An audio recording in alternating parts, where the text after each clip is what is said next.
Hello everyone. Uh, Today we will discuss about solubility of gas in liquid. Solubility, solubility of gas in liquid. How gas can soluble easily?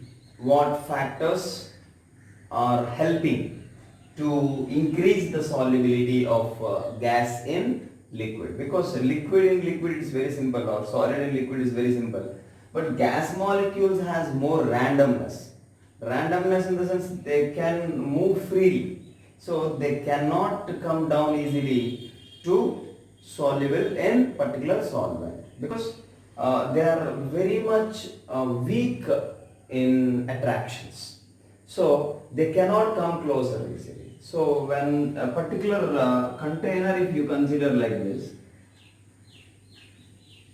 here I am taking a solvent here solvent we have,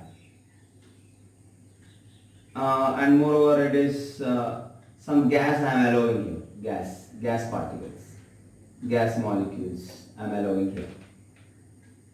These gas molecules cannot enter easily. Why? They are very free. Between the gas molecules, weak van der Waals forces exist. So some pressure required, or something more extra force is required.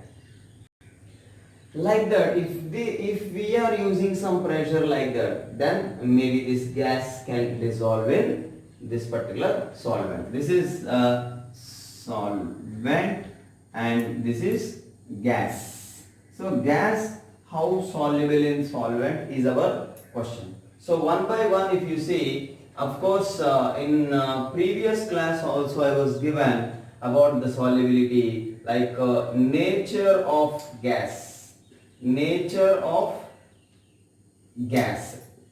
Gas nature also influence the solubility. Of course the nature of solvent also, nature of gas as well as that particular solvent. So for this we must know like dissolve like dissolve like. What is the meaning of like dissolve like? Means polar solvents likes polar solutes. Means polar likes polar. Polar combines with polar. Non-polar combines with non-polar. Like that we have. So here, if you see, Mr. HCl is a gas. I am adding into Mr. H2O. Okay, here HCl I was considered. So HCl is a polar.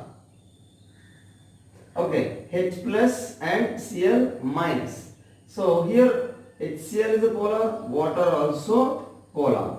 So polar solute can easily soluble in polar solvents itself.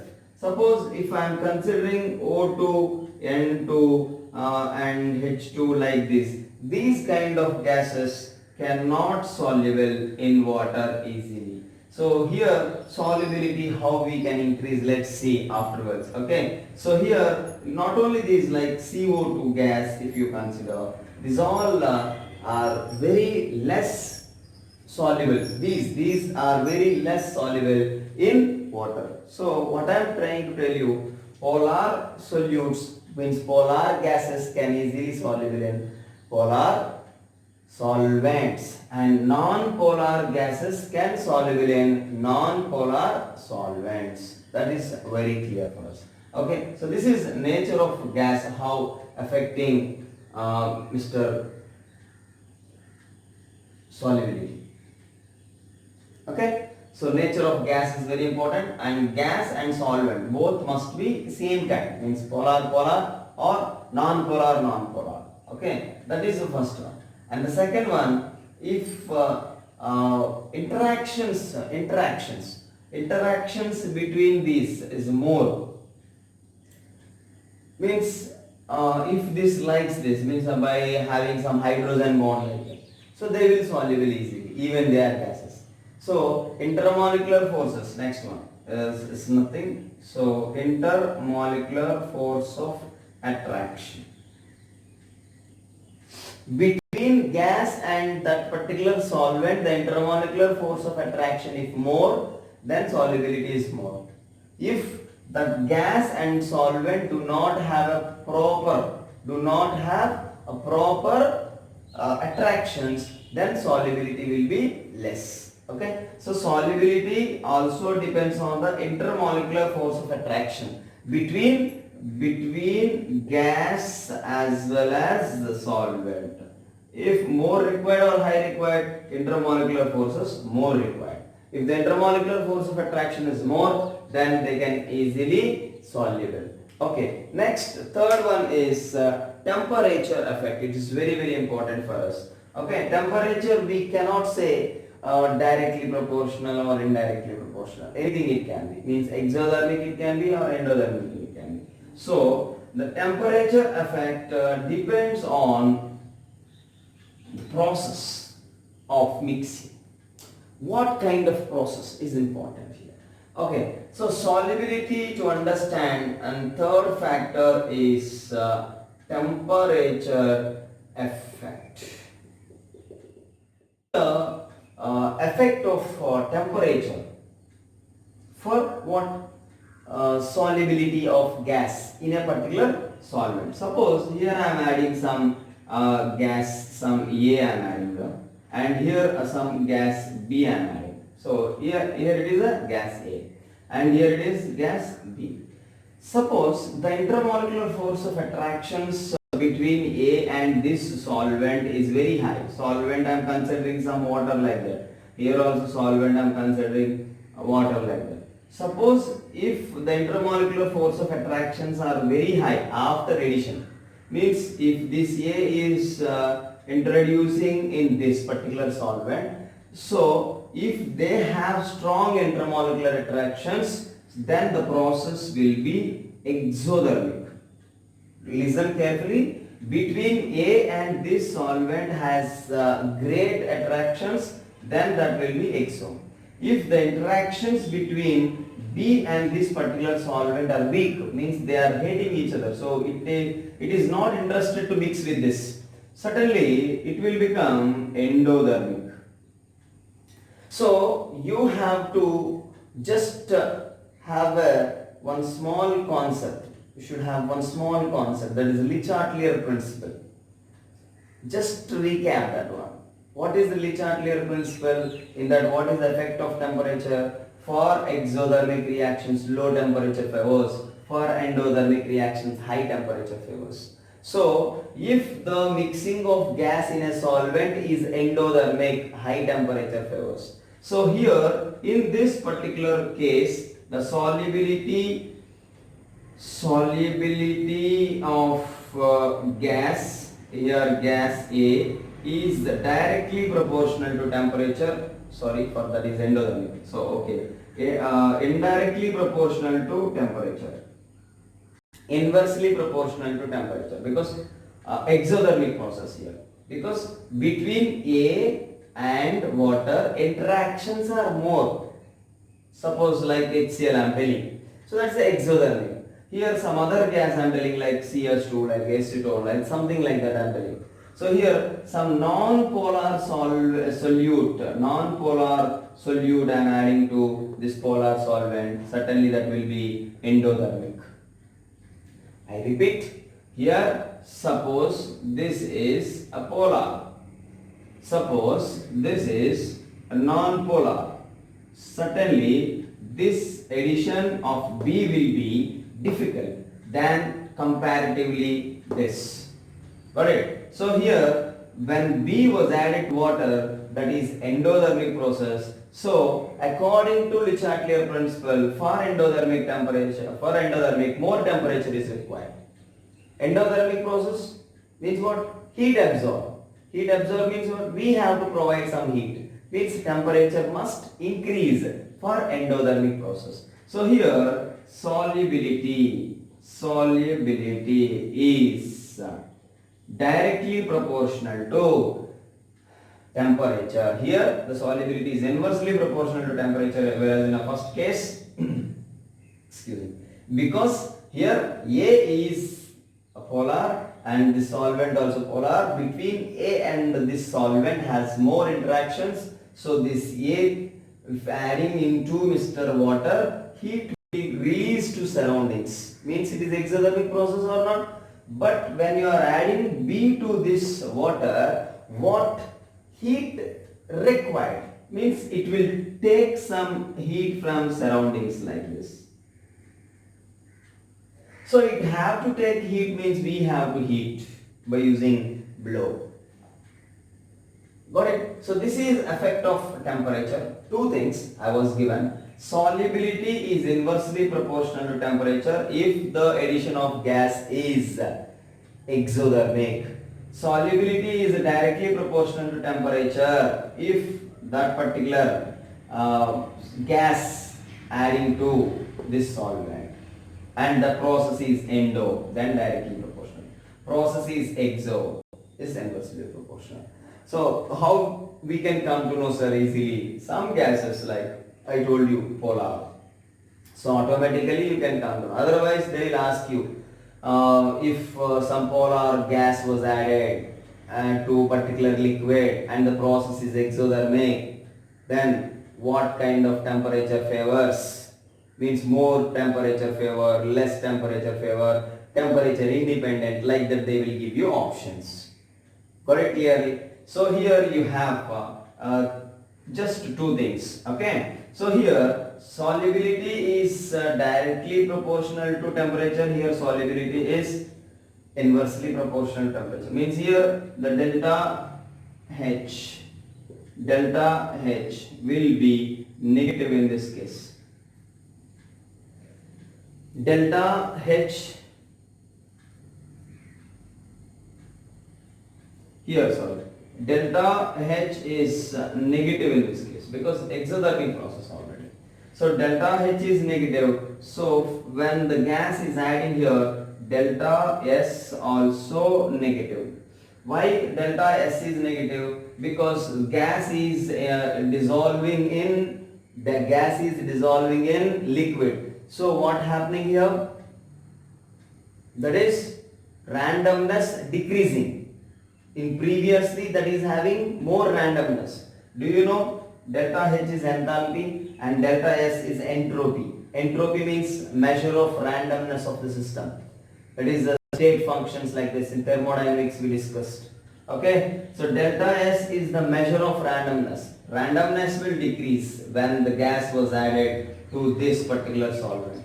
Got it? So here delta H is negative, delta S is negative. So delta G, what happens? You can say delta G is equals to delta H minus T delta S. Delta H is negative, exothermic process, means delta H is negative minus delta H, and here delta S also negative because gas is dissolving.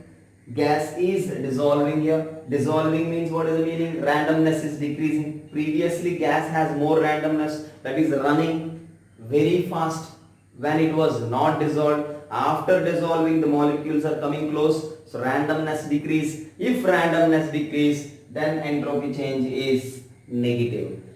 Got it? So it will be plus T delta S. So delta G value is minus delta H plus T delta S. So here two things you have, one is positive and negative. So delta G can be positive and delta G can be negative also. When it can be positive?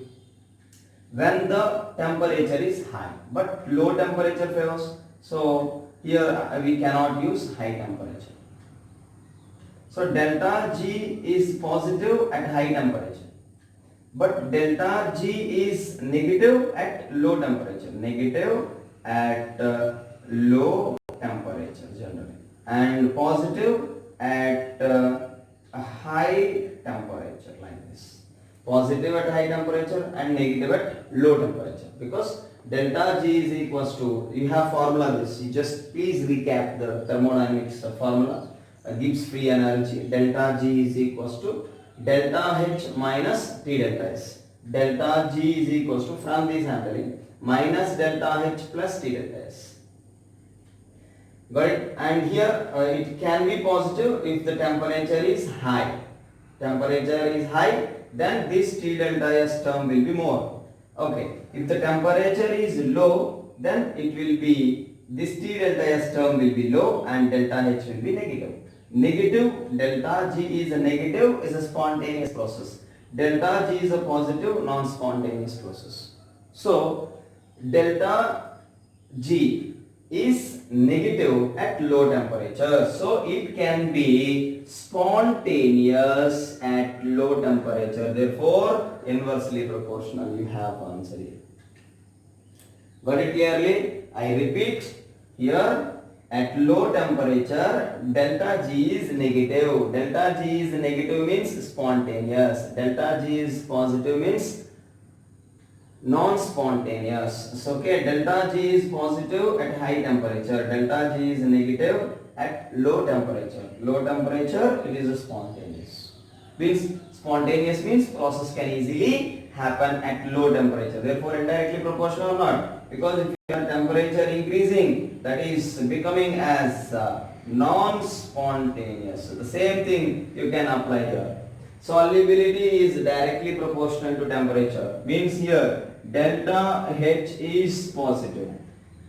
In this case, delta H is equal to positive here. Why? Endothermic process. For endothermic process, you know already delta H is positive. Enthalpy change is positive.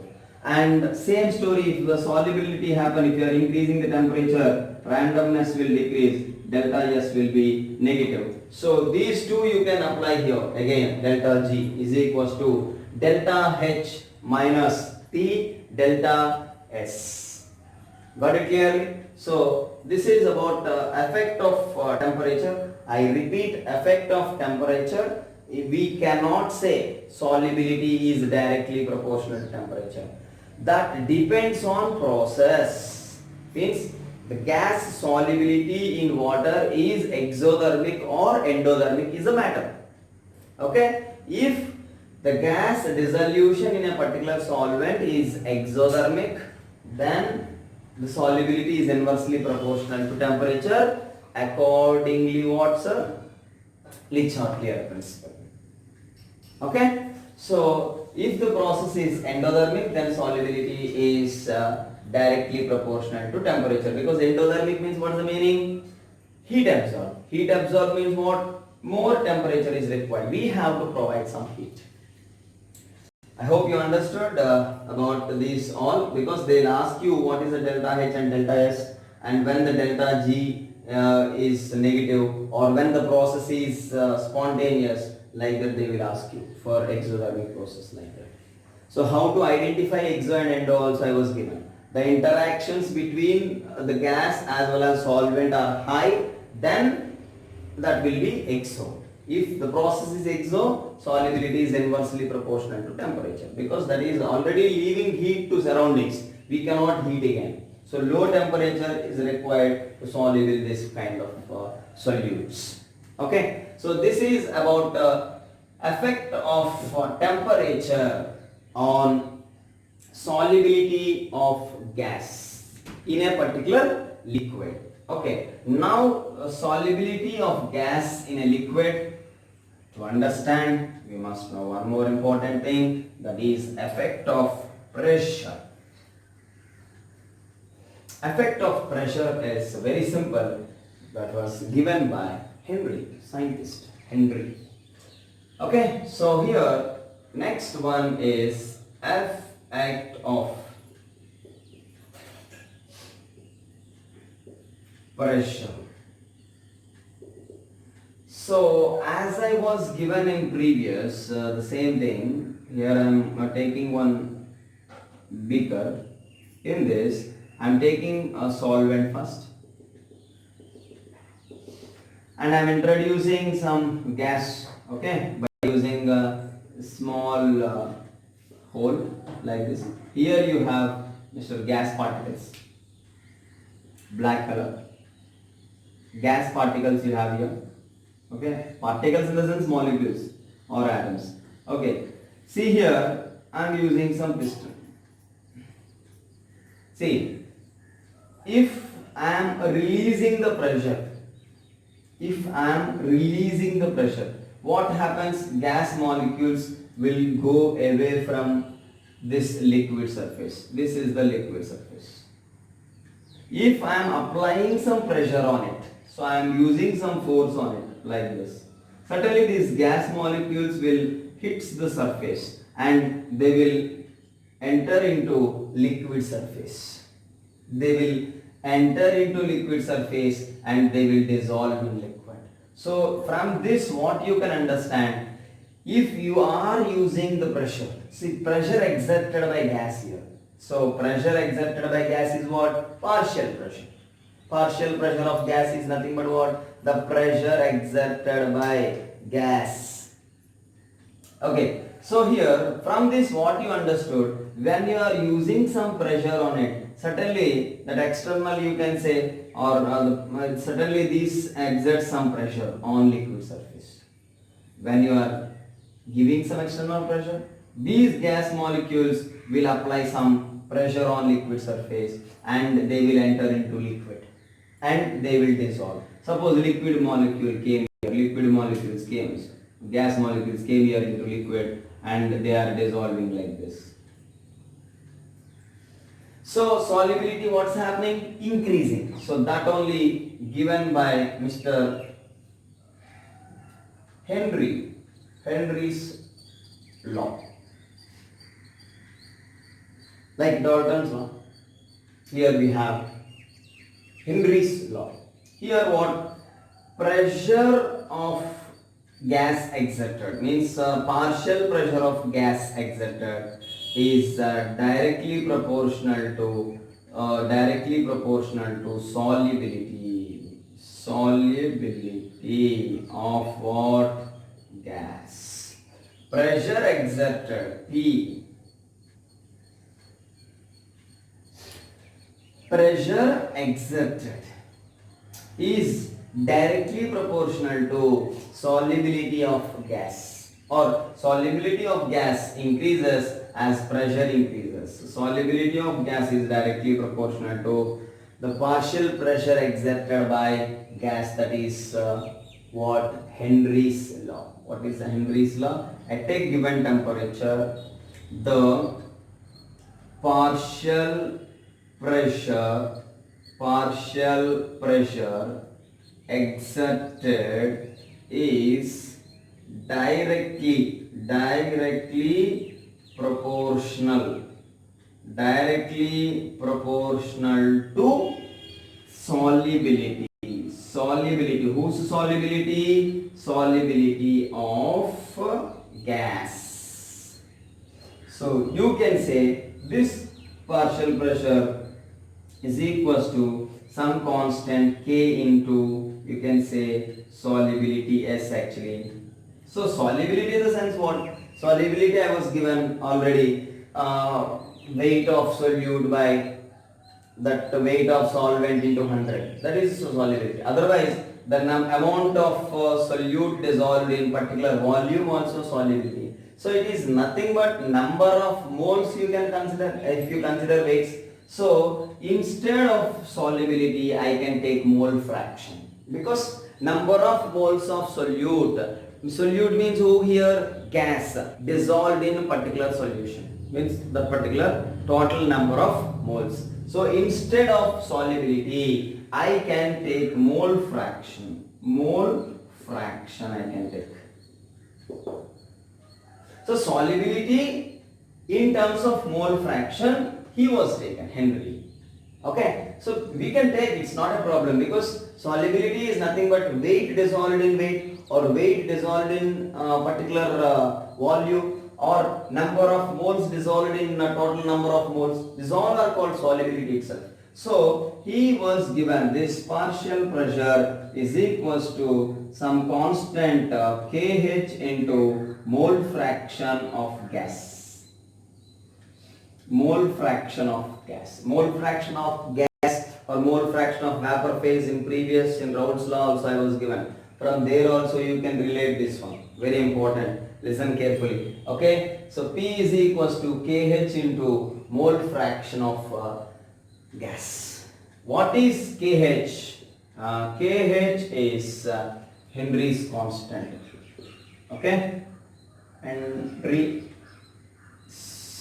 constant. If KH value and mole fraction both are, it will be inversely proportional. If you want, you can write like this: P is equals to P by KH is equals to, you can write mole fraction of gas. So here KH and this mole fraction of gas are inversely proportional. If KH value is increasing, then mole fraction will decrease, like that you can say. So this KH and this mole fraction of gas both are inversely proportional. Okay, so Henry's law is usually we use in our daily life also. C diverse, the formula is same, that gases is dissolving. Okay, so if you are entering into deep sea levels, what will happen? Oxygen levels will decrease. So to increase, that phenomenon is this only. Okay, solubility of gas. Okay, and cool drinks. Okay, once if you open, some sound will come like that. Why? That gas, CO2 gas is compressed in that particular liquid. So that is also, as the pressure increased, solubility of gas increased. To preserve that one, that's it. Okay, so here we are very easily we can understand Henry's law. We are in Henry's law concept. Okay, so it's a very simple also. Mole fraction of gas and partial pressure both are directly proportional, but if they ask these two, it is different. Okay, so if this is KH value increases, this mole fraction of gas will decreases. If mole fraction of gas is decreased, means less amount was dissolved. Like that you have to remember. Got it clearly? So this is about what Henry's law. Okay, thank you. So next we have to enter into a new concept in the sense new chapter itself. So here all concept we discussed in solutions over. So we have to enter into next chapter, that is chemical kinetics. It's very, very important for us, and you have to do one thing, you have to solve more numericals. We also will give in one session completely numericals later on. Okay, so don't worry and keep practice by using all formulas what we have in solutions, either concentration terms or else the colligative properties. And this also Henry's law, it is very important. So we just go through this.